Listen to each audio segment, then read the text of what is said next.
Hello, I'm Ollie and this is Criminally, where I talk about crime, pulp, horror, that kind of thing. Today, answering the question, has BookTube made me fall out of love with reading?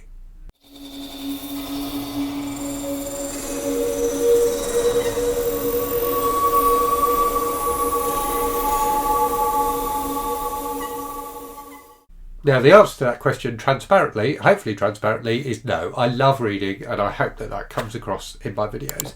But I think BookTube has slightly changed the way I think about reading. So I thought it was worth talking about that in this video. And this is very much a response to a video that Steve Donoghue made, which I will link in the description. So Steve made a video talking about the pros and cons of BookTube and of starting a channel. And it was a really interesting and useful video, I thought. If you are someone who's thinking about starting a channel, it's definitely worth giving it a watch. And the biggest con that Steve listed was that that having a channel can make people's attitude to reading change and can suck some of the pleasure out of reading. And certainly if you have watched BookTube for any length of time, you will know that sometimes channels just disappear. Sometimes people just stop making content. And Steve, who's been around BookTube for a long time and who is, a big part of the community and chats a lot to different BookTubers, has said that, that's the number one reason that people give him for stopping making videos, for giving up their channels, is that they've found that the pleasure has gone out of reading for them. And I get that. I can see why that might happen. And I was reflecting back, watching Steve's video, I was reflecting back on an experience I had a couple of weekends ago. So a couple of weekends ago, it was the day before the Read What You Own challenge started. So my challenge where I'm reading books that I already own before I buy any new books. And I wanted to start the challenge. So the challenge for me started on the 6th of November. I wanted to start the 6th of November not reading anything, picking up a fresh book and beginning it that day. So that I had completely read that book during the challenge rather than having a book I'd read half of before I started the challenge. But I'd finished the book I was reading. Well, I'd nearly finished the book I was reading going into that Sunday. I had like 50 pages left or something like that. So on that Sunday morning, I finished reading that book, which was, I think, Wolves of the Callum by Stephen King. And then I had a day where I didn't have anything to read. And I read random things. I had a few comics, quite a few comics. I think I read about 10 different comics that day, which was fun. I had a play that someone had sent me, which I'd been meaning to get to and hadn't read, but I didn't read like a regular book. And I found that quite a wonderful experience, to be honest with you. I really enjoyed just reading random things that I knew I wasn't going to, be talking about on the channel particularly. That were, so one of the things I read that weekend was I read 5 issues of Commando comic, which is like a British war comic, which I'm like no intention of talking about those on the channel. I'm not sure I even mentioned them really in my weekly wrap up. I certainly didn't go into any depth on them.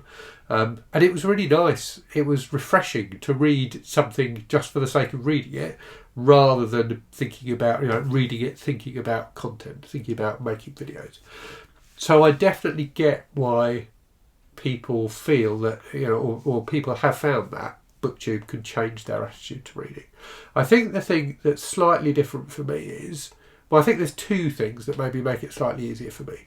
So firstly, before starting the BookTube channel, I was already reading for content, if that makes sense, because I was writing blog posts, and that's something I don't really do anymore, but had done for a few years. So I used to contribute to a website called Sci-Fi and Scary, and I also had my own blog, and I would be publishing 1 or 2 reviews every week, on either my blog or on Sci-Fi and Scary, and that necessitated me reading books in order to generate those reviews. So I was kind of already used to that concept of reading things with a purpose beyond just the pleasure of reading them. And I think the other thing, which is a benefit for me, is that I read quite quickly, and I read quite widely as well. So what that means for me personally is I don't have to review every book that I read. So I do 1 review video a week, and I have done since I started the channel. I think there was 1 week when I didn't do a review video, but there have been multiple weeks where I've done 2 review videos. So I review 1 or 2 books, usually 1 every week. but I probably read 4 or 5 books a week. So I'm not constantly having to read for my next review, because I've got a backlog of books I've read that I think were suitable for a review that I can, film reviews of at some point if I need content. So that, I think, for me personally, takes the pressure off a bit. With my reviews, I'm always keen to talk about books that I feel like I've actually got something to say about, and that I think people will be interested in hearing about, because it doesn't seem much point in doing it otherwise. But I don't constantly have to be reading books like that. I can read books that are light and fluffy, and I don't, without the pressure of having to review them. So I think for me, that is, that maybe is a difference from other people who, have tried running channels and have found that they don't enjoy it. I can see why the pressure of constantly having to read something and knowing you're going to have to review it in order to produce content would be a turn off, and would certainly take some of the fun out of reading. And that's one of the reasons why and I've said this in other videos, my top tip for people thinking about starting a channel is figure out what is a sustainable level of content for you personally, and try and stick to that. And a lot of the, partly that will come down to time, and how much time you've got to film and edit and so on and so forth. But also it will come down to how much time you've got to read books that are people will find interesting when you talk about them on the channel. So I think that's a really important part of the overall kind of metrics, if you like, of figuring out how many videos you can make a week. So yeah, for me, that is relatively easy, and I feel fortunate to be in that position. The other thing, which is definitely something I'm very glad about, is I haven't had a reading slump since I started doing the channel. So if you don't know, reading slump is like the reader's equivalent of writer's block. You just can't get into books, and you can't get any books finished. The last time I had a reading slump was probably not that long before I started the channel. Actually, it was 2020, so I started the channel in 2021. In 2020, that was the last time I had a reading slump, and that was when I had COVID for the first time, and I just couldn't get into any books at all, and ended up playing loads of Zelda Breath of the Wild on the Switch rather than reading. And if that happened to me if that happened to me this coming week, if I just didn't manage to read anything, I'd still have a few things that I could make content about, but it wouldn't take very many weeks for me to be in trouble in terms of content. So I think I, and probably many other booktubers out there as well, live in fear of the slump, because it's something like writer's block, it's something you can't control. Sometimes it just happens and you have to deal with it. But if you are, if you're just reading for pleasure, then a slump is annoying, but it might be frustrating, but it wouldn't be catastrophic. Catastrophic's a bit of a strong word, isn't it? But for me, someone who puts out 5 videos a week, if I had a reading slump, it wouldn't be long before that started impacting the channel, which gives it kind of another dimension, I guess. So my thoughts on that point from Steve then are that for me personally, BookTube hasn't changed hasn't made me fall out of love with reading, but it probably has changed my approach to reading a bit, because when I was writing reviews, I would write single book reviews. So I would make sure I was reading 1 or 2 books a week that I knew I could end up reviewing. Similarly to the way I do now for the channel. What's different about BookTube is kind of the community aspect of it, and the fact that I take part in so many reading events. Every month for the last few months, I think I've taken part in 1 or 2 reading events. This month in November, I'm doing Novelisation November, run by Andrew from It Came From The Page, and the Cryptid Readathon as well. So I am reading books that I wouldn't necessarily otherwise have read for those readathons, and I'm really, really enjoying them, and it's lovely to take part in things like that, but it's definitely changed what I am reading.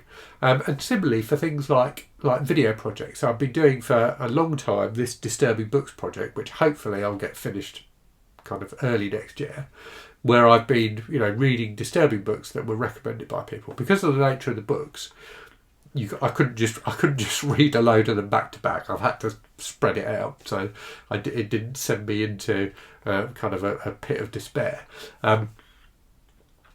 But those are books I wouldn't necessarily have read otherwise, that I am reading with the intention of making content for the channel. And I'm having having a good time is probably not the right way of putting it with the disturbing books, but I'm having an interesting time doing it. It's been a very interesting and rewarding experience.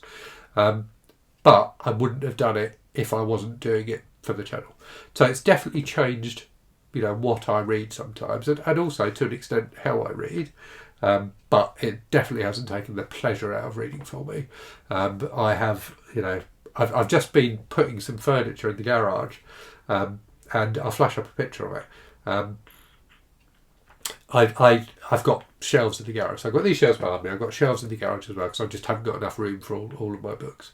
And I was kind of casting my eye over some of those books and thinking, oh, I want to read that one. Maybe I should take some in. I managed to resist the urge to bring more in because I've got quite enough behind me. But it brought home to me, and I was thinking about making this video at the time as well.